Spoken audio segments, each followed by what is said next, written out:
Hello बच्चों, मैं आपका आरडी सर लेकर आया हूँ आर्म्स एकेडमी डिजिटल चैनल पे नीट 1 ईयर रिवीजन प्रोग्राम, जहाँ पे हम लोगों ने cell cycle and cell division ये चैप्टर शुरू किया है। अब उसका पार्ट देखेंगे। हमने प्रीवियस पार्ट में देखा हुआ है कि माइटोसिस क्या होता है। आज हम देखने वाले हैं मियोसिस क्या होता है। तो मियोसिस के बारे में सबसे पहली चीज आप लोगों को मालूम होनी चाहिए, this is called as reduction division. अब ये बहुत बार एसर्शन रीजन के लिए हो सकता है कि mitosis is called as equational division, हमने ऑलरेडी देखा हुआ है। And meiosis is called as reduction division. ये क्यों?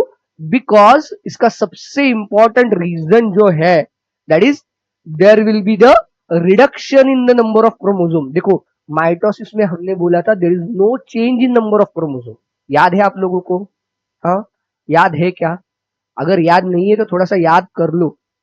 हाँ, एक बार रिवाइज कर लो। माइटोसिस में there is no change in chromosome number of the cell. Cell का क्रोमोसोम नंबर जितना पेरेंट सेल में था उतना ही डॉटर सेल में रहता है। But in case of meiosis the number of chromosomes in a parent cell is different than the daughter cell. Daughter cell में exactly half number of chromosomes आते हैं। अब ऐसा होता क्यों है, उसकी थोड़ी सी बैकग्राउंड जान लेते हैं। चलो एक चीज समझ लेते हैं हम लोग।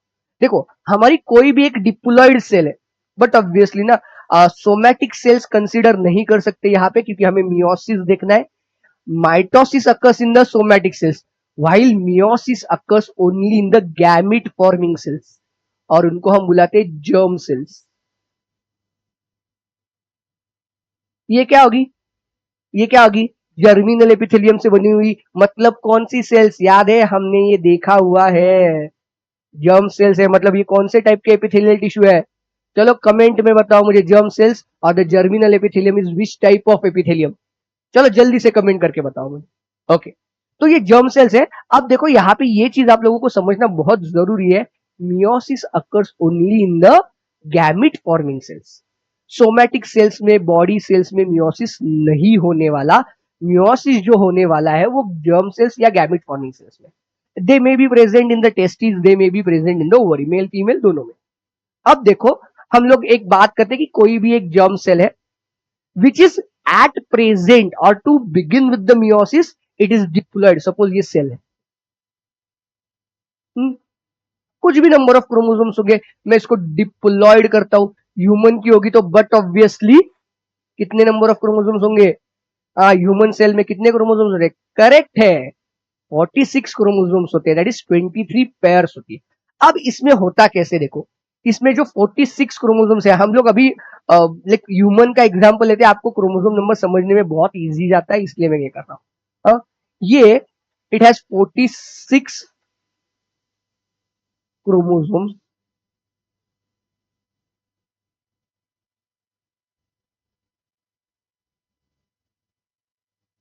अब ये 46 chromosomes, how we have like received, we have received 23 from mother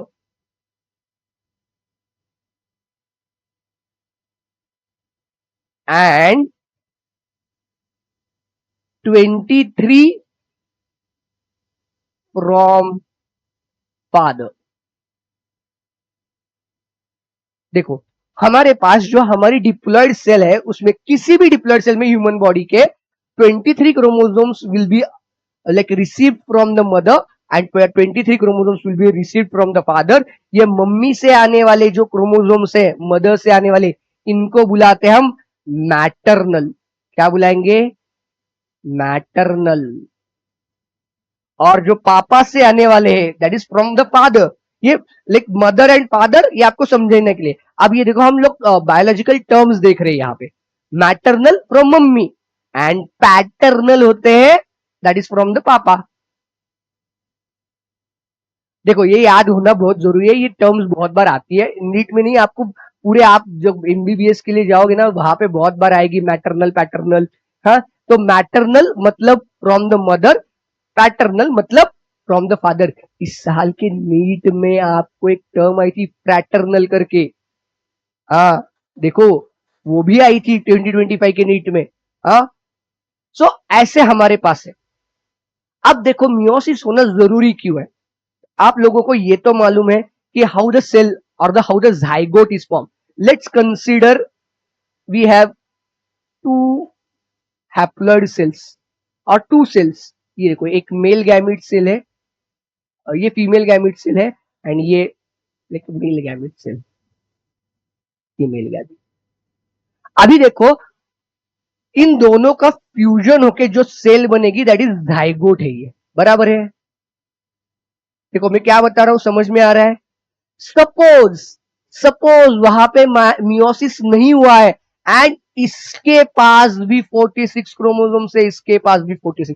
suppose meiosis नाम की कोई चीज एग्जिस्ट ही नहीं करती, अगर मियोसिस नाम की कोई चीज एग्जिस्ट ही नहीं, क्यों होना चाहिए पहले ये तो समझ लो. हम लोगों ने माइटोसिस में समझ लिया कि लाइक सेल रिप्लेनिश करनी है, आप लोगों को लाइक रिपेयर करना है, लॉस सेल्स बनानी है, नया सेल्स बनानी है, ग्रोथ करनी है, सब कुछ. मियोसिस करना क्यों, ये रिप्रोडक्शन के लिए. अब ये क्यों जरूरी है देखो. Suppose this is an ovum and this is a sperm. अब मैंने स्पर्म जैसे निकाला नहीं, जल्दी निकालना है इसलिए उससे जाइगोट बन रहा है. अब देखो इसके पास भी 46 है, इसके पास भी 46 है, तो इसके पास कितनी क्रोमोसोम बन जाएगी 92. तो ये हमारा लाइक इंसान बचेगा क्या, will it be the human. All humans all over the world should have 46 chromosomes only. हम नॉर्मल केसेस की बात कर रहे हैं, हम कोई क्रोमोसोमल एबरेशन की बात नहीं कर रहे हैं यहाँ पे. We are not talking about any kind of chromosomal aberration. तो मुझे कमेंट में पूछना सर टर्नर सिंड्रोम वाले कैसे आते हैं, क्लाइनफेल्डर वाले, ये हम देखेंगे जब हम प्रिंसिपल्स ऑफ इनहेरिटेंस देखेंगे. तो क्या होता अगर मियोसिस नहीं होता, इन अपसेंस, ऐसे है ही नहीं, अपसेंस ऑफ मियोसिस. आप लोगों को मैं मियोसिस का इंपॉर्टेंस बता रहा हूं यहां पे, ये समझ लो. अगर मियोसिस नाम की प्रोसेस होती ही नहीं तो क्या होता. अब देखो ना ये 92 का जो जाइगोट बना है उसके अगली सेल्स बनेगी. जब ये फर्टिलाइजेशन के लिए गैमिट बना था तो उसमें गैमिट में 92 क्रोमोसोम्स होते. अब सपोज किसी दूसरे 92 गैमिट वाले के साथ इसका फ्यूजन होता तो 184 से क्रोमोसोम बन जाते. तो जनरेशन बाय जनरेशन क्या होता, क्रोमोसोम नंबर वैरी करता रहा. ऐसे करना चाहिए क्या, तो वो नहीं बचेगा, सेम स्पीशीज नहीं बचेगी. हमने देखा है every species has fixed number of chromosome. वो उस स्पीशीज के लिए, सारे स्पीशीज में सेम नहीं होगा. हमारे पास 46 है, ड्रोसोफिला के पास अलग नंबर है, बराबर है, आप लोगों को मालूम है. हाँ, so every organism, living organism has a fix set और फिक्स नंबर. तो जनरेशन बाय जनरेशन ये बदलना नहीं चाहिए. तो मियोसिस में क्या होता है, ये हमारी जो जर्म सेल्स थी, ये पीछे वाली स्लाइड पे, these germ cells will undergo the meiosis जिससे सेल बनेगी 23 और हैप्लॉइड एन सेल बनेगी. एक बनेगी, दो बनेगी, चार बनेगी. हम थोड़ा आगे देखते हैं, मैं यहाँ पे चार दिखा देता हूं. ये ऐसे चार हैप्लॉइड सेल्स बनाएगी. Suppose this is a like female gamete है, ये ओवम बना जो हैप्लॉइड है. और ऐसे ही मेल में टेस्टिस में क्या बनेंगे, स्पर्म्स बनेंगे which will be the haploid. अब देखो इस केस में क्या होगा, now the ovum which is an, let's say 23 chromosomes, and sperm which is also n having 23 chromosomes, they fuse to form the zygote. और उससे जो जाइगोट बनेगा, ये जो जाइगोट सेल, इसके पास कितने होंगे 2n, दैट इज 46 क्रोमोसोम्स. ये होगा मियोसिस का, इन प्रेजेंस ऑफ मियोसिस.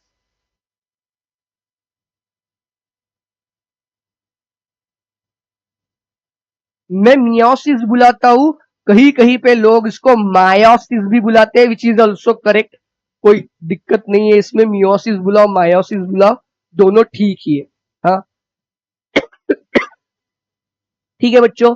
अब आप लोगों को यहाँ पे सबसे इंपॉर्टेंट चीज क्या समझनी थी, व्हाई मियोसिस शुड हैपन. हम जब एंड ऑफ द मियोसिस में जब सिग्निफिकेंस की बात करेंगे तो आ ही जाएगा, पर ये समझ लो, in order to maintain the number of chromosomes, meiosis. तो देखो इसमें कैसे होता है, मियोसिस में पहले जब मियोसिस कंप्लीट होगी तो number of chromosome will be reduce to half. देखो 46 का 23 हुआ, दैट इज हाफ. एंड जब फर्टिलाइजेशन होगा, ये जाइगोट फॉर्मेशन के लिए, एक्चुअली इसको फर्टिलाइजेशन बोलते हैं, ये जाइगोट. एक काम कर लेते हैं, मैं इसको इसको फर्टिलाइजेशन बुलाता हूँ, सॉरी, इसको फर्टिलाइजेशन बुलाते हैं।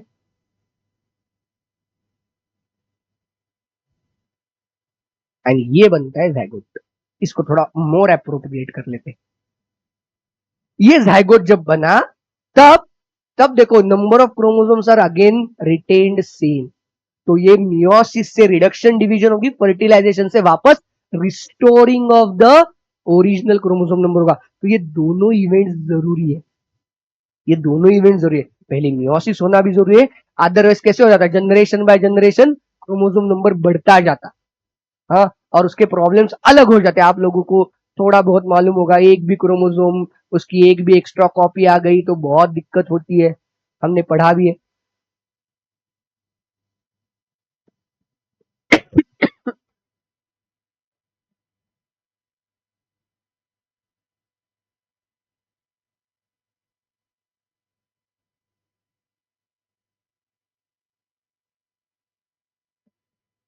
सॉरी, चलो आगे देखते हैं। अब आप लोगों को मियोसिस का पर्पस समझ में आ चुका है। सबसे पहली बात वही थी, हम लोगों को मियोसिस का पर्पस समझ में आना। हाँ, तो दोनों में से माइटोसिस और मियोसिस का बेसिक डिफरेंस समझ में आया। माइटोसिस में chromosome number doesn't change, meiosis में at the end of the meiosis chromosome number reduces to half. वापस मैं आप लोगों को पूरा विथ डायग्राम सब कुछ समझाने वाला हूँ, जैसे मैंने माइटोसिस में ही समझाया है आप लोगों को। चलो यहाँ पे आते, चलो देखो, the production of offspring by the sexual reproduction includes the fusion of two gametes, each with complete haploid set of chromosomes. देखो haploid set of chromosome होना जरूरी है। Gamete are formed by the specialized in the from the specialized diploid cell। In diploid cell को हमने बुलाया germ cells। This specialized kind of cells division that reduces the chromosome number by half in the production of haploid daughter cell, this is called as meiosis. इसको हम बुलाएंगे meiosis, बुलाते इसको क्या बुलाते हैं हम लोग, ये देखो क्या है, this specialized kind of cell that produces chromosome number by half and production of haploid daughter cell, this kind of division is called as meiosis. इसको हम क्या बुलाएंगे, मियोसिस बुलाएंगे। This kind of cell division is called as meiosis. Meiosis ensures the production of haploid phase in the life cycle of sexually reproducing organism। ये दोनों word बहुत important है। Whereas fertilization restores, अभी हमने ये पूरा बात किया हुआ है, मैंने यही एक्सप्लेन किया था आपको। Diploid phase, we come across meiosis during the gametogenesis, that is formation of gametes।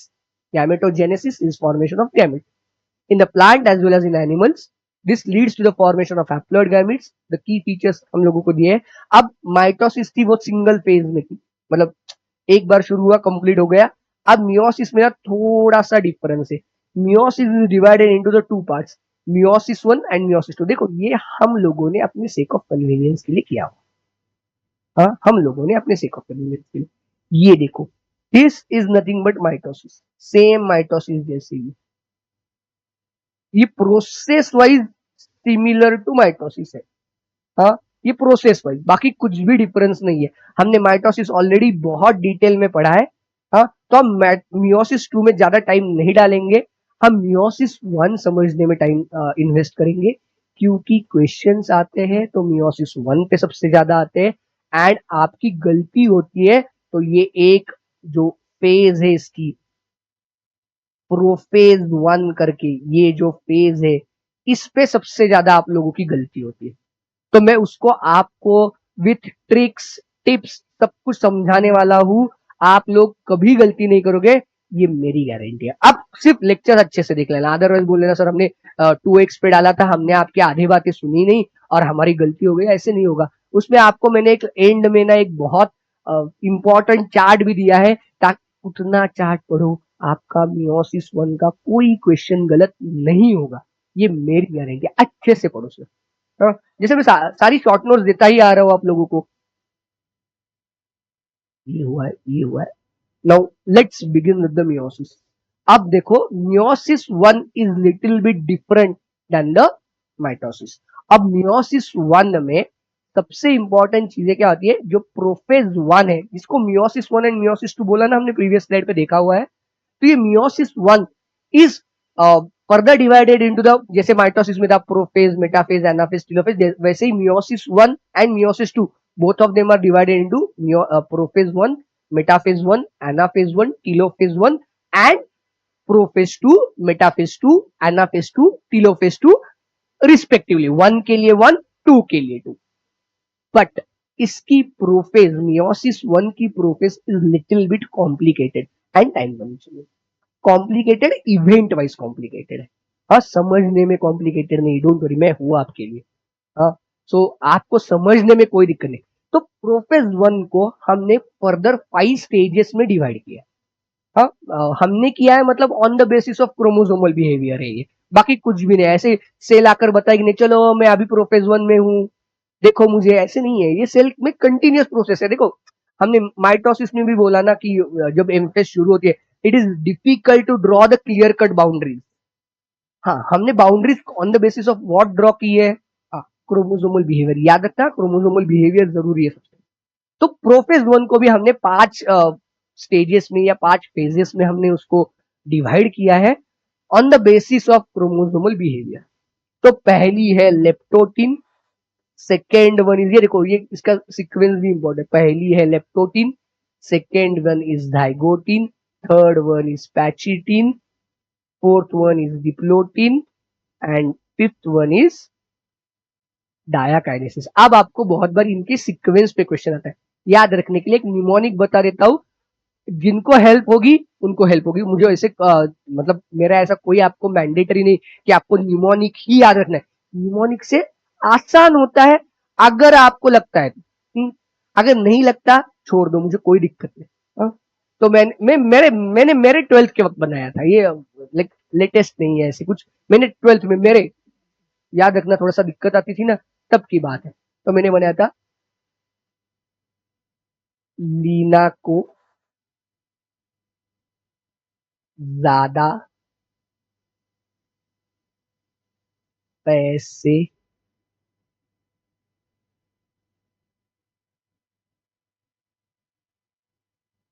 दे दिया। मैं यही क्यों बनाया हूं वो भी आपको समझाता हूं।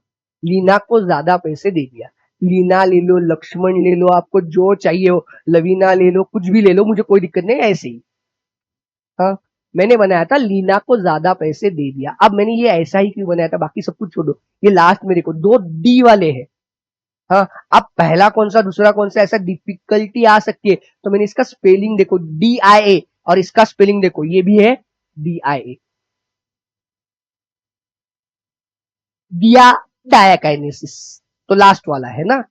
ये याद रहने के लिए मुझे काम में आया, मैं ऐसे बोल नहीं रहा हूं कि सबको आना चाहिए, बट आप लोग देख लेना, अगर इनके सीक्वेंस पे क्वेश्चन आए और आप ये सेंटेंस दिमाग में एक बार भी रिवाइज कर लो, तो आपका आंसर शायद 10 सेकंड में आ जाता है, इससे ज्यादा टाइम भी नहीं लगता। सीक्वेंस पे क्वेश्चन आते हैं बच्चों, आते हैं, मैं बता रहा हूं, इस पे क्वेश्चंस आते हैं, तो आप लोगों को थोड़ा सा इस पे ध्यान देना जरूरी है। तो देख लो, चाहिए तो कहीं पे लिख लो, लीना को ज्यादा पैसे दे दिया।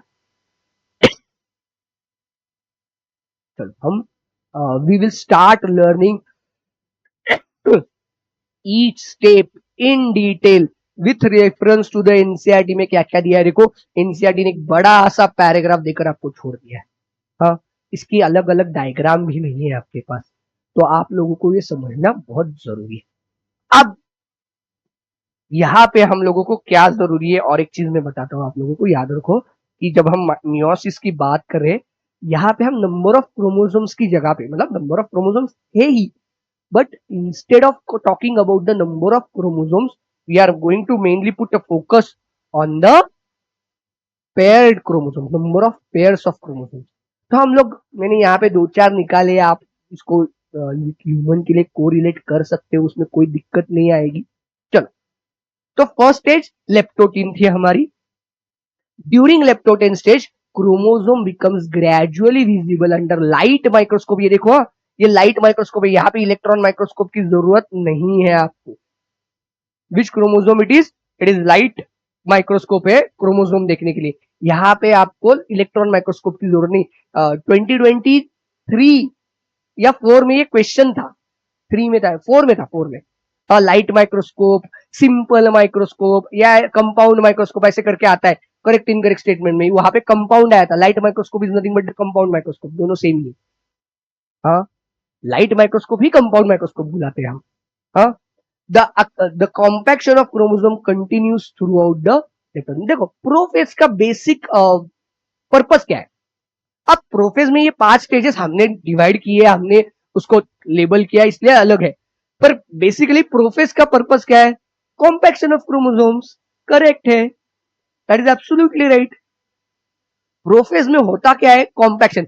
जो क्रोमैटिन मटेरियल में हमारा जो जेनेटिक मटेरियल है इंटरफेज वाला, बराबर है ना। आप देखो एस फेज होकर सेल आई है, तो उसमें हर एक क्रोमोसोम को 2-2 क्रोमैटिड मिले। याद है आपको? याद है या नहीं है? हाँ है, ठीक है, याद कर लो। हाँ, हर एक के पास 2-2 क्रोमैटिड है। डी फॉर दिल्ली बता रहा हूं मैं, एन फॉर नागपुर नहीं। क्रोमैटिन लंबा थ्रेड लाइक स्ट्रक्चर, बराबर है। अब वो प्रोफेज में आते थे, उसका कंडेंसेशन प्रोसेस शुरू हो जाती है, क्योंकि अब हमें डिवीजन के लिए क्रोमोसोम सेपरेट चाहिए। हाँ, तो ये कंडेंसेशन प्रोसेस शुरू हो गई। देखो ये एक रेड कलर का बहुत लंबा क्रोमोसोम दिख रहा है आपको, और ब्लू कलर का लंबा है। और ये देखो, मतलब आप देखोगे तो मेटासेंट्रिक क्रोमोसोम दिख रहे हैं आप लोगों को, और ये देखो ये सब मेटासेंट्रिक दिख रहे हैं। हाँ, तो ये दो छोटे। अब देखो यहाँ पे मैंने 4 ही निकाले, मतलब पर अब मैंने पेयर में निकाले, कोई भी रैंडम नहीं। मैंने मियोसिस माइटोसिस में जब आपको एक्सप्लेन किया था, तो मैंने इस पे एम्फोसिस नहीं दिया था, क्योंकि वहां पे इसकी इतना इंपॉर्टेंस नहीं था। हाँ, यहाँ पे है। अब देखो इसमें total how many number of chromosomes are there if I ask you? Total 4 chromosomes है। How many pairs of chromosome are there if I ask you? Pair कितनी है? अरे बताओ। हाँ करेक्ट है, लाइक देयर आर 2 पेयर्स। अब देखो इनमें पेयर किस किस की बननी एक्सपेक्टेड है आपको? बट ऑब्वियसली इन दोनों की एक जोड़ी बनेगी। हाँ, और इन दोनों की एक जोड़ी बनेगी। किसी भी गलत, इसकी इसके साथ या ब्लू की ब्लू के साथ नहीं बना सकते, क्योंकि मॉर्फोलॉजी अलग है दोनों की। एक देखो ना ऐसा है, ये ब्लू वाला मैं एक ऐसा दिखा रहा हूं, और दूसरा कैसा है आप लोग देखोगे तो ऐसा। टेक्निकली ऐसे है ना दोनों, इन दोनों की जोड़ी बन सकती है क्या? ये क्या अमिताभ बच्चन या माधुरी है क्या? नहीं चलेगा यहाँ पे, यहाँ पे ये नहीं चलेगा। इसके साथ मतलब दोनों की मॉर्फोलॉजिकली सेम होने चाहिए दोनों क्रोमोसोम। और दूसरी बहुत इंपॉर्टेंट चीज है, देखो क्रोमोसोम नंबर पे भी मैटर करेगा ना। हाँ, ये इस पे भी मैटर करेगा। 1 number of chromosome from the maternal side and 1 number of chromosome from the paternal side will make the pairing. आगे देखेंगे हम लोग, देखे जाके आगे जाकर। देखो नेक्स्ट स्टेज में आते हैं, जहां पे हम लोग उसको बुलाते हैं जाइगोटिन। अभी भी देखो न्यूक्लियर एनवलप है। हाँ, अब देखो मैंने यहाँ पे देखो हर एक क्रोमोसोम को which was not visible in the like लिप्टोटिन stage, but now it is clearly visible in the zygotin stage. Blue colour के क्रोमोसोम देखो या रेड कलर का देखो, कोई कहीं का भी ब्लू कलर क्रोमोसोम को मैंने बुलाया मैटरनल। मैटरनल मतलब मैंने क्या बताया? क्या बताया मैंने? From mummy. And red colour chromosome is from the paternal, that is पापा। करेक्ट है, हाँ बराबर है, पहले ही बता दिया आप लोगों ने। ओके, अब इनका पेयरिंग होना जरूरी है, क्योंकि हमें हैप्लॉइड सेल्स बनानी है, देखेंगे हम आगे जाके। तो अब देखो जो दो लंबे वाले थे मैटरनल और पैटर्नल एक साथ आ गए। हाँ, मैंने अभी बताया आप लोगों को। और ये दो छोटे वाले थे वो भी, उनका पेयरिंग हो गया है। वो अपना अपना पेयर ढूंढकर अपने अपने पेयर के साथ खड़े हो चुके हैं न्यूक्लियस में। सब कुछ everything is happening inside the nucleus only. देखो during this stage chromosomes start pairing together and this process of association is called as synapsis. synapse बनाना मतलब pairing बनाना, जोड़ियां बनानी है यहाँ पे। हाँ, यहाँ पे जोड़ियां बनानी है, हाँ synapsis. Such paired chromosomes are called as homologous chromosomes. homologous chromosome का मतलब समझ लो, the chromosomes that can form the pair with each other. अब देखो ये लंबे ब्लू की छोटे ब्लू के साथ पेयर नहीं बन सकती, या लंबे ब्लू की छोटे रेड के साथ भी नहीं बन सकती। वो कंपैटिबल नहीं है ना एक दूसरे के साथ। देखो कंपैटिबिलिटी मैटर करती है ना, हम अपने दोस्त ऐसे ही चूज करते हैं ना, जिसके साथ कंपैटिबल है वो अपने दोस्त है, उसकी पेयरिंग बनेगी। तो वैसे ही इन दोनों की पेयरिंग बनेगी, क्योंकि टेक्निकली देखो अब मैं क्या बता रहा हूँ, जाने से पहले सपोज हम ह्यूमन सेल की बात कर रहे हैं, हाँ, उसमें 46 क्रोमोसोम्स है, that means there are 23 pairs, पर ये पेयर्स किसकी बननी चाहिए? So out of this 46 chromosome हमने अभी पढ़ा हुआ है 23 chromosomes we have received from our mother and 23 chromosomes we have received from the father. Suppose एक मिनट के लिए हम मान लेते हैं कि हमने 23 क्रोमोसोम जो मैटरनल है उनको 1 2 3 4 5 6 7 8 9 10 अप टू 23 नंबरिंग दी है। सिमिलरली पापा से जो पैटर्नल है उनको 1 टू 23 नंबरिंग दी। बराबर है। अब मैं क्या बता रहा हूं, अब सुनो, one number of chromosome from the maternal set and one number of chromosome from the paternal set can only form the pair। दोनों की ही जोड़ी बन सकती है। one number of chromosome from the maternal set and 5 number of chromosome from the paternal set cannot form the, ये compatibility नहीं है दोनों की। हाँ, आप देखो एक ना एक स्टेटमेंट आता है, हाँ, बहुत बार आपको कंफ्यूज करने में, the paired chromosomes have a identical morphology. Homologous chromosomes के पास आइडेंटिकल मॉर्फोलॉजी होती है, करेक्ट स्टेटमेंट है, the homologous chromosomes have same similar identical morphology, correct. कभी कभार ऐसा स्टेटमेंट आता है, the chromosome that has similar morphology और सेम मॉर्फोलॉजी और identical morphology are homologous chromosomes. ये ट्रू नहीं होगा, वाइस वर्सा नहीं है, क्योंकि देखो शायद ऐसा हो सकता है chromosome number 6 and chromosome number 10 दोनों मेटासेंट्रिक है, ऐसा हो सकता है, पर 6 और 10 की पेयरिंग नहीं हो सकती, क्योंकि जस्ट उनकी मॉर्फोलॉजी सेम है। 6 from the maternal and 6 from the paternal will make the pairing. ये देखो इस पे क्वेश्चंस आते हैं, लोगों में ये कंसेप्चुअल मिसकंसेप्ट है, सारे मॉर्फोलॉजिकली सेम है मतलब वो होमोलोगस नहीं है, जो होमोलोगस है वो मॉर्फोलॉजिकली सेम है। बात समझ में आई? मतलब आपको ये कहीं ना कहीं आप लोगों को करेक्ट इनकरेक्ट स्टेटमेंट में आया तो आप लोग फंसने नहीं चाहिए, इसलिए मैं बता रहा हूं। चलो, such paired chromosomes are called as homologous chromosome। Now electron micrograph of this stage indicates the chromosome synapsis which is accompanied by the formation of complex structure called as synaptonemal complex। इसको क्या बोलेंगे हम?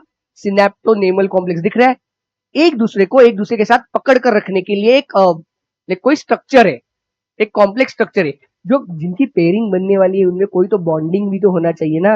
ये bonding करवाने का काम कौन कर रहा है? ये ग्रीन कलर का जो दिख रहा है आप लोगों को, सिनेप्टोनेमल कॉम्प्लेक्स कर रहा है। बात समझ में आई?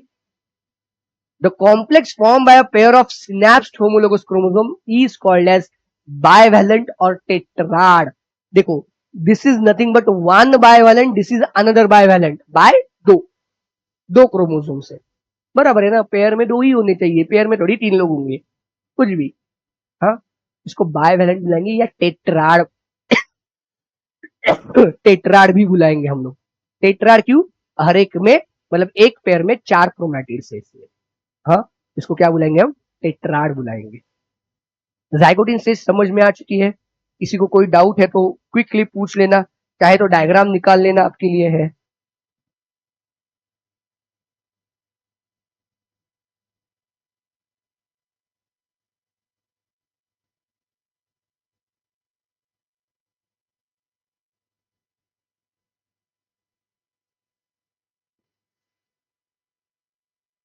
चलो आगे देखते हैं। अब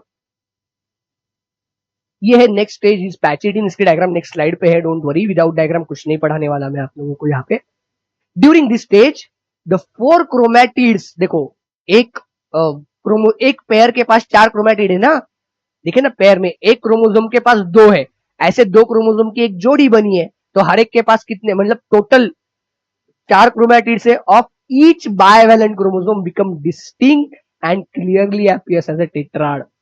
इस स्टेज पे जब पैचिटिन स्टेज में आते हैं ना, तो the chromosome start becoming distinct and वो टेट्राड जैसे अपीयर होते। This stage is characterized by the appearance of the recombination nodule. अब ये रिकॉम्बिनेशन मतलब क्या है, आप लोगों को वर्ड से समझ में आ रहा है? रिकम्बाइन होना मतलब थोड़े से एक्सचेंज ऑफ मटेरियल होगा, यहाँ पे रिकॉम्बिनेशन होगा, हाँ, यहाँ पे Now this stage is very important for the genetic diversity as well as evolution. अब देखो मैंने आपको एक सवाल पूछता हूँ, आप लोगों को भाई बहन छोटा बड़ा कोई ना कोई होगा. I am not talking about the twins, I am talking about the your sibling. आप सब लाइक है, आपको नहीं होगा तो शायद आपके मम्मी पापा, किसी को तो बड़ा भाई बहन, आपको चाचा मासी बुआ मामा कुछ तो होगा. हाँ, सपोज हम लोग सपोज मतलब लाइक आपको एक सिबलिंग है. हाँ, आपका बड़ा भाई है, आपकी बड़ी बहन है, आपका छोटा भाई है, छोटी बहन है. हाँ, मैं क्या बता रहा हूँ समझ लो.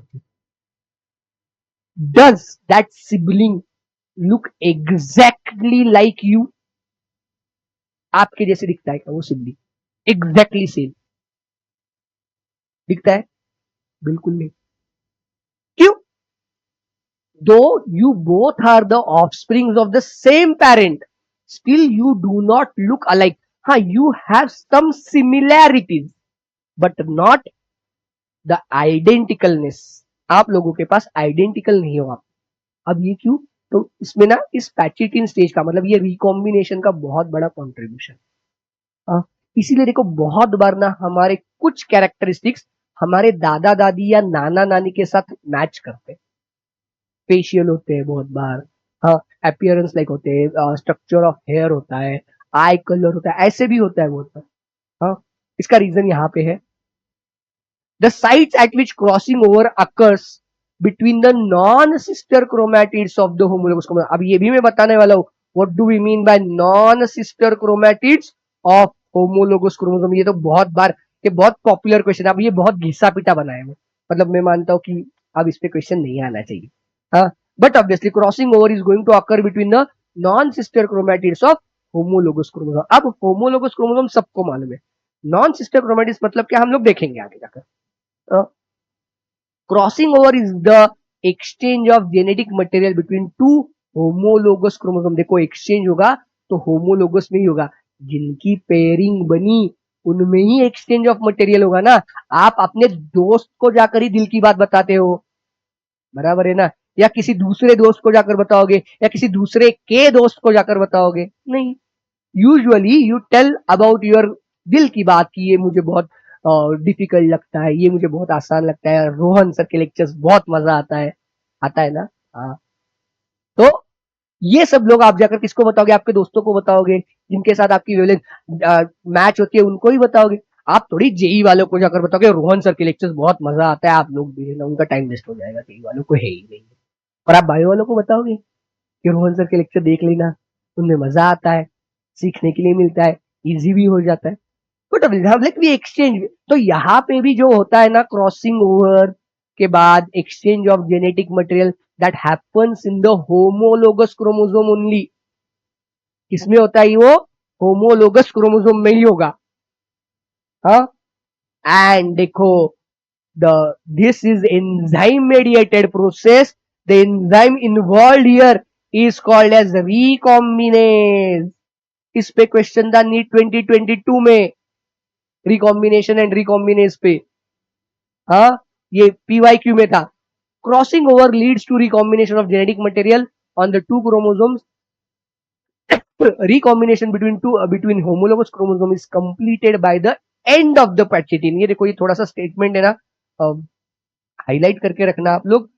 recombination between homologous chromosomes is completed by the end of पैचिटिन. मतलब पैचिटिन खत्म हो गई तो रिकॉम्बिनेशन खत्म हो गया, leaving the chromosomes linked at the site of crossing over. जहां पे वो देखो, अब हम डायग्राम के पास जाकर देखते. मैंने बताया था कि आप लोगों को मैं कोई भी चीज विदाउट डायग्राम नहीं सिखाने वाला. यहाँ पे देखो अभी भी everything is happening inside the nucleus.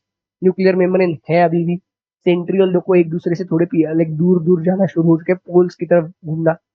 अब देखो हम लोगों को बात करनी है non sister chromatids of homologous chromosome.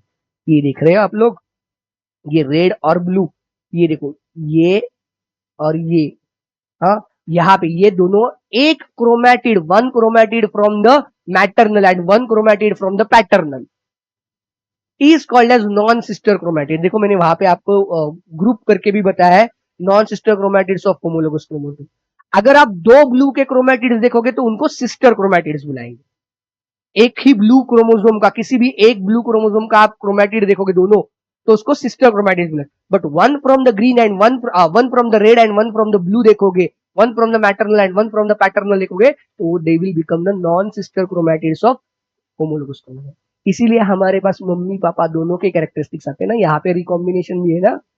हाँ, अब देखो जहां पे वो एक दूसरे को क्रॉस कर रहे, दिख रहे आपको, ऐसे क्रॉस करे, वहां पे जो स्ट्रक्चर बनता है उसको हम बुलाते हैं रिकॉम्बिनेशन नोड्यूल।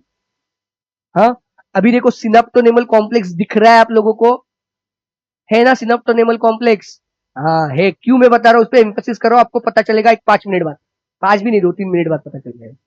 तो ये रिकॉम्बिनेशन नोड्यूल है जहां पे वो एक दूसरे के साथ क्रॉस, यहाँ पे भी आएगा ये रिकॉम्बिनेशन नोड्यूल, यहाँ पे भी आएगा, यहाँ पे भी आएगा। This is what the recombination nodule is. समझ गए बात, आप लोगों को समझ में आ रहा है। डायग्राम्स बहुत जरूरी है, ये आपको एनसीईआरटी में इतनी क्लियर डायग्राम्स नहीं है, इसीलिए मैंने सारी डायग्राम्स ड्रॉ किए। Even if you do not right, आप अगर चाहे तो एनसीईआरटी के बाजू में आप अपने क्रोमोसोम्स की इतनी छोटी छोटी डायग्राम्स बनाकर रखो, जब रिवाइज करोगे तब आपको बहुत हेल्प होने वाली है बच्चों। मैं फ्रैंकली बता रहा हूं, तब जाकर आपको ये बहुत हेल्प करने वाला है। हाँ, उसके बाद आती है डिप्लोटीन स्टेज, देखा है हमने। हाँ, leptotene, zygotene, pachytene, diplotene, Leena को ज्यादा पैसा दे, यहाँ पे हम आ चुके हैं। चलो अब देखो, centrioles have moved like almost opposite to each other, and अब देखो न्यूक्लियर एनवेलप, इनमें देखो डिसइंटीग्रेशन इसका शुरू हो चुका है, मतलब वो अब ये डिसअपियर होना। पहले सारे डायग्राम में देखो मैंने लाइक कंप्लीट लाइन से निकाला हुआ है, अब यहाँ पे ये डॉटेड बन चुका है, मतलब ही क्या, अब इसका डिसइंटीग्रेशन, ये डिसअपियरेंस शुरू हो चुका है। The beginning of diplotene is recognized by the dissolution of synaptonemal complex previous.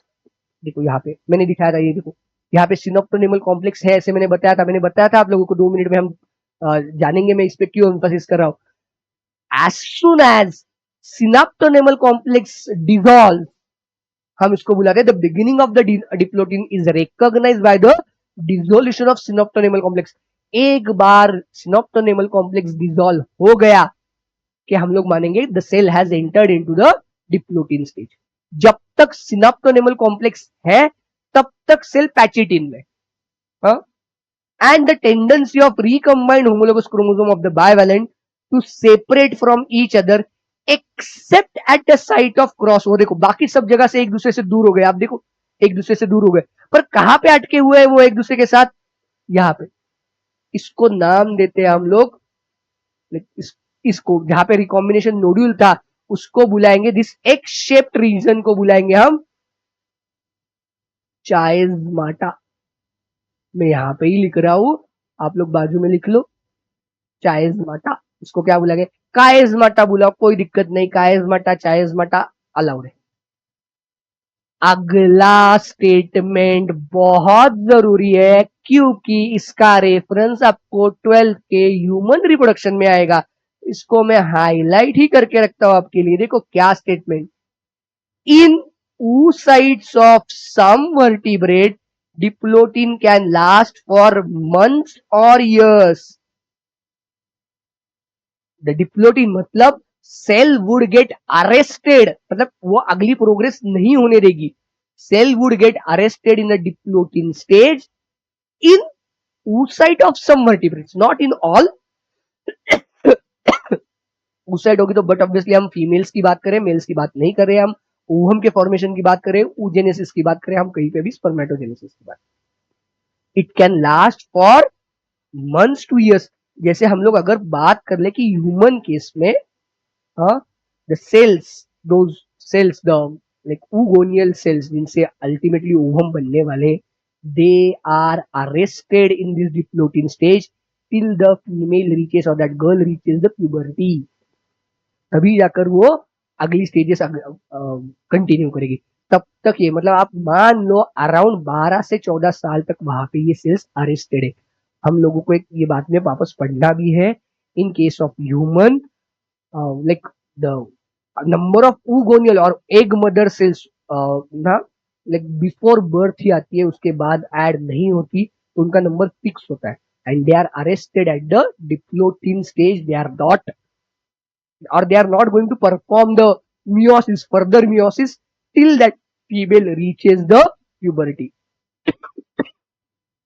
यहां तक याद रखना आप लोग, ये बहुत जरूरी है आप लोगों के लिए। हाँ, इस पे क्वेश्चंस है।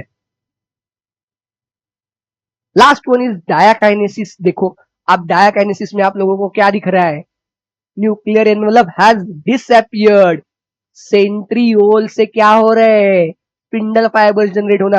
और आप लोग देखो यहाँ पे वो चाइल्स वाटा वाला पार्ट था, वो भी हो गया। अब ये ब्लू के पास थोड़ा रेड पार्ट आया है और रेड के पास थोड़ा ब्लू। यहाँ पे भी देखो एक्सचेंज ऑफ मटेरियल, मतलब देखो मैटरनल का कुछ पार्ट पैटर्नल के पास गया, पैटर्नल का लाइक होमोलोगस पार्ट लाइक कहाँ पे गया? मैटरनल के पास गया। दोनों ने अपने अपने एक्सचेंज कर लिया। देखो, the final stage of meiotic prophase 1 is a diakinesis. It is marked by the terminalization of chiasmata. Terminal मतलब end of the chiasmata. During this phase, chromosomes are fully condensed and the meiotic spindle assembled to prepare the homologous chromosome for separation. By the end of diakinesis, nucleolus disappear and the nuclear envelope also breaks down. Diakinesis represents the transition to the metaphase. देख लो यहाँ पे, आपको चाहे तो थोड़ा सा zoom करके देख लो, जहां पे क्रॉसिंग ओवर था, चाइस्माटा था, वहां पे क्या हुआ है? एक्सचेंज ऑफ जेनेटिक मटेरियल हुआ है। देखो, मैंने बोला था ना आप लोगों को, मैं इसकी सबसे बेस्ट शॉर्ट नोट देने वाला हूं आपको। इतना पढ़कर जाओ, आपका कोई भी क्वेश्चन प्रोफेज 1 का कभी गलत नहीं आएगा। Leptotene compaction or condensation of chromosome. This is the most important event that occurs in the leptotin. Zygotin, formation of synapse, pairing हो रहा है, pairing of homologous chromosome, formation of bivalent और tetrad, इसमें से कोई भी एक स्टेटमेंट होता है। हाँ, मैच द पेयर में आता है ना, देखो आपको लेफ्ट साइड में लाइक प्रोफेज 1 के स्टेजेस दिए होते हैं एंड राइट साइड में उनमें दिखने वाला इवेंट होता है। पैचिटिन, फॉर्मेशन ऑफ रिकॉम्बिनेशन नोड्यूल, बहुत जरूरी है। Like recombination is catalyzed by the enzyme recombinase. Don't forget this enzyme, and recombination is completed in this stage only. recombination का पूरा काम कहाँ पे होगा? पैचिटिन स्टेज में ही होगा, वो बाकी किधर भी होने वाला नहीं है। Diplotene, dissolution of synaptonemal complex. Synaptonemal complex चला जाएगा। सिनेप्टोनेमल कॉम्प्लेक्स को हमने क्या बोला है? That is the binding material, और ये होल्डिंग मटेरियल है जो लाइक होमोलोगस क्रोमोसोम को एक दूसरे के साथ बांध के रख रहा है। फॉर्मेशन ऑफ चाइस्माटा यहाँ पे क्लियर दिखाई देगा आप लोगों को। डायाकाइनेसिस, इसमें टर्मिनलाइजेशन ऑफ चाइस्माटा होगा, सबसे कैरेक्टरिस्टिक इवेंट है ये। And disappearance of nuclear envelope, nucleolus and other cell organelles also. सब कुछ डिसअपियर हो जाएगा, जो बचेगा वो सब का सब अब होगा nuclear content in the cytoplasm only, क्योंकि न्यूक्लियर में एनवलप डिसअपियर हो चुका है। हाँ, चाहे तो ये शॉर्ट नोट कहीं पे तो लिख लो।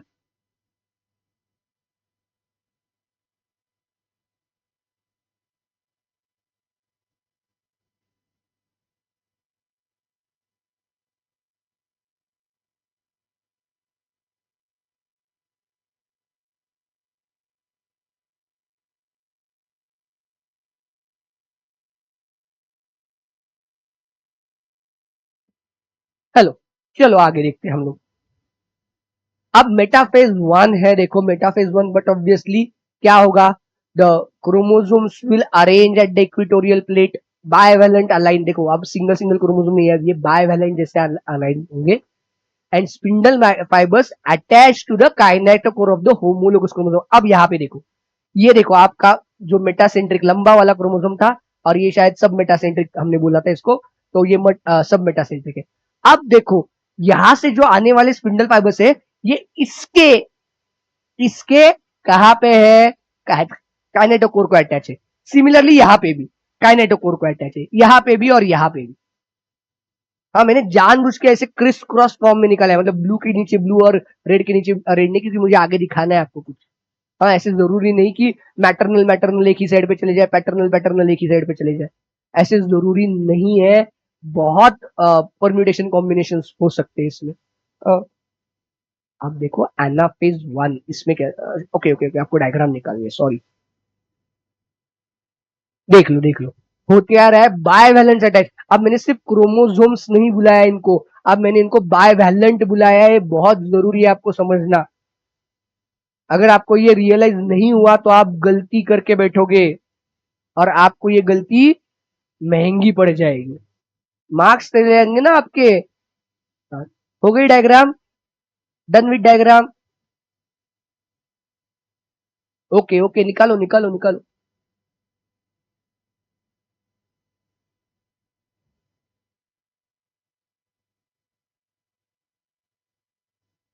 चलो आगे। Now we will move to the anaphase 1। आप देखो एनाफेज का काम क्या है, मैं बताता हूँ। ये ना थोड़ी सी विलन जैसी स्टेज है, समझ लो क्यों। जो जोड़ी हमने प्रोफेज में बनाई मेहनत से, जिस जोड़ी को हमने बनाया, होमोलोगस क्रोमोसोम्स की जोड़ियों को बनाया, ये स्टेज में जाकर ये जोड़ियां टूट जाती है। ये क्या कर लेती है स्टेज एनाफेज, इन जोड़ियों को सेपरेट, लाइक पेयरिंग बहुत मेहनत से बनते हैं, दोस्त बहुत मेहनत से मिलते हैं, और कोई आता है और आपको एक दूसरे से अलग करके लेता है। ये कौन है यहाँ पे, एनाफेज है ये, इसलिए मैं इसको बोलता हूँ विलन फेज है। अच्छे खासे दो दो होमोलोगस, पर जरूरी है ना, हमने देखा ना इनिशियली, अदरवाइज होता क्या, अगले जनरेशन में क्रोमोसोम नंबर कुछ भी बन जाता है ना। ये तो नहीं चाहिए ना हम लोगों को, बराबर है ना। हाँ, तो एनाफेज में जाकर क्या होगा, जो होमोलोगस क्रोमोसोम से they will separate from each other. Homologous chromosome एक दूसरे के सेपरेट है। देखो यहाँ पे डायग्राम के साथ समझते, देखो सेपरेशन ऑफ होमोलोगस क्रोमोसोम। आप लोगों को याद है प्रीवियस में आपने निकाली है डायग्राम, तो देखो ये और ये सब कुछ इक्वेटोरियल प्लेट पे थे। अब ये स्पिंडल फाइबर्स ने क्या करना शुरू कर दिया, उनको खींचना शुरू कर दिया, स्पिंडल फाइबर्स का कॉन्ट्रैक्शन शुरू हुआ। तो ये काइनेटोकोर के साथ जोड़ी में से एक एक क्रोमोसोम इधर चला आएगा। तो ब्लू वाला having the red part, little bit red part recombination की वजह से, will come to the one pole, and red वाला will go to the opposite pole. In a like another chromosome pair, what will happen, the red wala will come to this pole and the blue wala will go to this pair pole, and the sister chromatids remain attached at the centromere। कहाँ पे attach है वो, centromere पे। ये sister chromatids है ना, अब ये दोनों क्या, ये देखो अब ये दोनों क्या है, ये सिस्टर क्रोमेटिड्स है ना एक दूसरे के।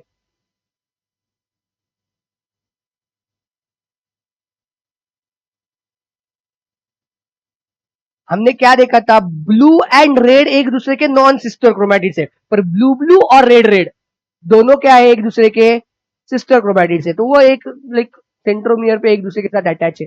मतलब इसी क्रोमोसोम में दो क्रोमेटिड है, किसी भी क्रोमोसोम में आप पकड़ लो दो दो क्रोमेटिड्स है अभी भी, है ना। फिर इसका सिग्निफिकेंस याद आया या समझ में आया कि जो होमोलोगस क्रोमोसोम थे जिनकी जोड़ियां बनी थी, उनको अपोजिट साइड को एक दूसरे से खींच कर लेकर जाना है। अब आप इस केस में देखो, सपोज हम ऐसे मान लेते हैं this is a right pole and this is a left pole, और इनको हम ऐसे मान लेते हैं this is a north pole and this is a south pole, समझ में आने के लिए आसान हो जाए। तो लंबा वाला बड़ा वाला मैटरनल और छोटा वाला पैटर्नल नॉर्थ पोल को गए, और बड़ा वाला पैटर्नल और छोटा वाला मैटरनल साउथ पोल को चले गए। बात समझ में आ गई आपको, मुझे क्या बताना था, आप लोगों को समझ में आया। Are you getting this, is that clear to all of you. हाँ, तो ये समझना जरूरी है कि ये रैंडम, अब देखो मैंने दो ही पेयर दिखाई, ऐसे 23 है, ये रैंडम डिस्ट्रीब्यूशन होगा। ऐसे जरूर नहीं जहां पे नंबर 1 मैटरनल गया वहां नंबर 2 3 4 23 भी आ जाए, कुछ भी हो सकता है। 1 maternal, 2 paternal, 3 paternal, 4 paternal, 5 maternal, कुछ भी होगा। ये तो रैंडमनेस ही है ना यहाँ पे, इट्स कंप्लीटली रैंडम इवेंट, यहाँ पे हम लोग कोई कुछ प्रिडिक्ट नहीं करते। And now we end up in the telophase. Nuclear telophase is exactly opposite to the prophase, nuclear membrane and the nucleolus reappear and the dyad of the cells appear। देखो अब देखो यहाँ पे आप जो सेल दिख रहे हो, न्यूक्लियर मेम्ब्रेन आना शुरू हो गया, न्यूक्लियोलस भी आना शुरू हो गया, दोनों अभी भी एक ही सेल में है। ये साइटोकाइनेसिस कंप्लीट नहीं हुआ है, तो ये यहीं पे है। और देखो इसके आगे क्या होता है, ये देखो आपको यहाँ पे ब्लू क्रोमोसोम दिख रहा है जिसमें छोटा सा रेड पार्ट दिख रहा है, हाँ, और इसमें देखो रेड दिख रहा है इसमें, मतलब ये रिकॉम्बिनेशन के साथ आए, वो हुआ है। अब इसका क्रोमैटिन फाइबर्स मैंने ये क्यों दिखाया कि रिकॉम्बिनेशन हो चुका है और वो कैरी फॉरवर्ड हो चुका है, हाँ। निकालो, ये डायग्राम निकालनी है आपको, निकाल लो, कोई दिक्कत नहीं। I will wait for a minute.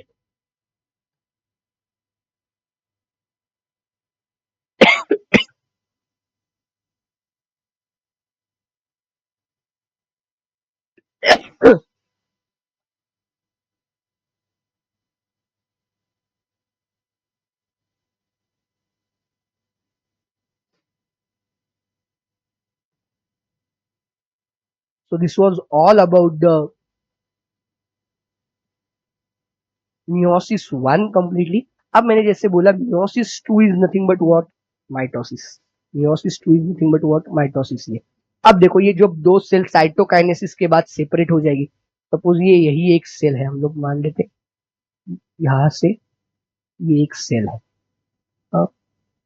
हम अब इस सेल में क्या होगा, this is nothing but haploid cell, क्योंकि साइटोकाइनेसिस के बाद लाइक ऊपर वाली सेल, नॉर्थ पोल वाली सेल के पास 23 क्रोमोसोम्स आ गए, साउथ पोल वाले के पास। तो देखो meiosis 1 is actual reduction division. अब इसमें होगा कैसे, देखो आप लोग, ये जो बड़ा वाला अपना क्रोमोसोम था,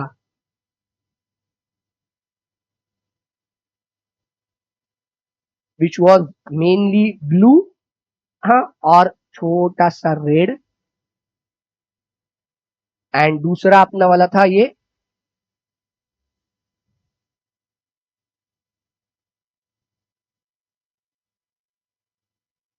छोटा रेड वाला, जिसमें मेजर पार्ट था रेड वाला और छोटा छोटा पार्ट था ब्लू वाला। अब ऐसे बन चुके हैं ये। हाँ, ये हैप्लॉइड है। अब इनकी जोड़ी नहीं है, इसके पास वो बड़ा वाला रेड क्रोमोसोम है ही नहीं इस सेल के पास, वो तो किसी दूसरे सेल में चला गया। टीलोफेज के बाद जब साइटोकाइनेसिस हुआ तो ऐसे सेपरेट हो चुकी है। अब देखो, जब ये मियोसिस 2 में एंटर करेगी हैप्लॉइड सेल, तो बट ऑब्वियसली ये ओरिजिनली है, इनके प्रोफेज में ऐसे दिखाई देगी। और इसके बाद जब ये cell will move to the anaphase, हाँ, मैं लाइक मेटाफेज को थोड़ा सा स्किप करता हूँ क्योंकि हमने ऑलरेडी देखा हुआ है, like we will directly move to the anaphase. Like बीच में मेटा होगी, और मेटा के बाद मतलब इक्वेटोरियल प्लेट पे अरेंज हो ही जाएंगे ये, और मेटा के बाद ये जब आएंगे एनाफेज में, देखो ये कैसे होगा, देखो इसमें होगा कैसे, ये एक क्रोमैटिड है जहां पे हम लोग इस्तेमाल, ये एक छोटा वाला क्रोमैटिड है नीचे, और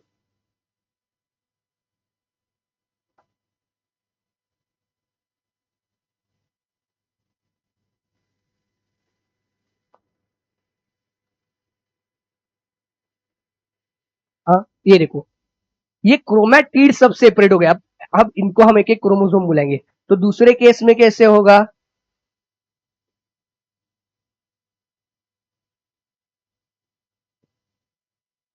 ऐसे, और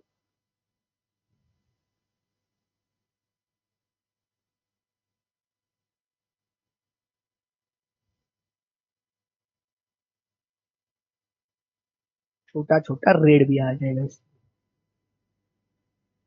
ये देखो। आप देखो कैसे हो गए, whenever now this will separate after the telophase, ऊपर की एक सेल बन जाएगी नीचे की। वैसे दूसरी भी हमारी सेल थी जिसमें बड़ा रेड और छोटा ब्लू था। तो अल्टीमेटली मियोसिस 2 के बाद हम लोगों को 4 सेल मिलेगी, all of them will be the haploid. इसके बाद इसको 1/2 करना नहीं है, यहाँ पे क्रोमोसोम्स हाफ नहीं हुए, क्रोमैटिड सेपरेट हुए जैसे माइटोसिस में होते। वहां पे हमने कहीं पे भी बोला क्या कि इसका नंबर ऑफ क्रोमोसोम्स रिड्यूस हो रहे, नहीं रिड्यूस हो रहे, नहीं। यहाँ पे क्या हुआ, ये एनाफेज के बाद ये आना है, आपको आना मेटा से आकर ये एनाफेज 2 आए, एनाफेज 2, ये मेटाफेज 2 थी, मतलब मैंने निकाली नहीं है, याद में देखो ना आप लोग, निकालने में ज्यादा टाइम चला जाता है, इसलिए मैंने ऑलमोस्ट सारी डायग्राम बनाकर लाई थी। ये मैंने जानबूझ के छोड़ी थी कि आप लोगों को रियलाइज हो जाए। ऐसी दूसरी सेल भी है ना, हमने देखा ना, ऐसी ही दूसरी सेल भी है जिसमें एक लंबा वाला, देखो ना यहाँ पे हमने देखा है ना, ये यहाँ पे देखो, यहाँ पे भी देखो, यहाँ पे देखो, मेनली देखो, ये एक सेल बनेगी, ये एक सेल बनेगी, बीच में टीलोफेज होकर। तो बड़ा रेड और छोटा ब्लू, इनका भी एक कॉम्बिनेशन बन ही जाएगा आप लोगों के लिए। हाँ, तो देखो ऐसे बन गई ये। हाँ, अब ये एनाफेज 2 हो गई, इसके बाद कोई रिडक्शन नहीं होगा, टोटल नंबर ऑफ सेल्स 4 बनेगी. How many cells will be formed at the end of meiosis? All of them like they will be number of 4 cells, but all of them will be haploid. 4 बनी तो 1/4 करना नहीं है. Meiosis 2 में कहीं पे भी रिडक्शन नहीं होता. तो रिडक्शन एक्चुअली कहां पे होता है? मियोसिस 1 में. टेक्निकली आप देखोगे तो एनाफेज 1 में आपका reduction, separation of homologous chromosome हो गया ना, वहां पे जहां पे सेपरेशन ऑफ होमोलोगस क्रोमोसोम हो गया वहीं पे आप लोग उसको बुला सकते हैं रिडक्शन डिवीजन. आई बात समझ में आप लोगों को? Is that clear to you? समझ में आ चुका है? That's it. Okay, this was all about the cell cycle and cell division.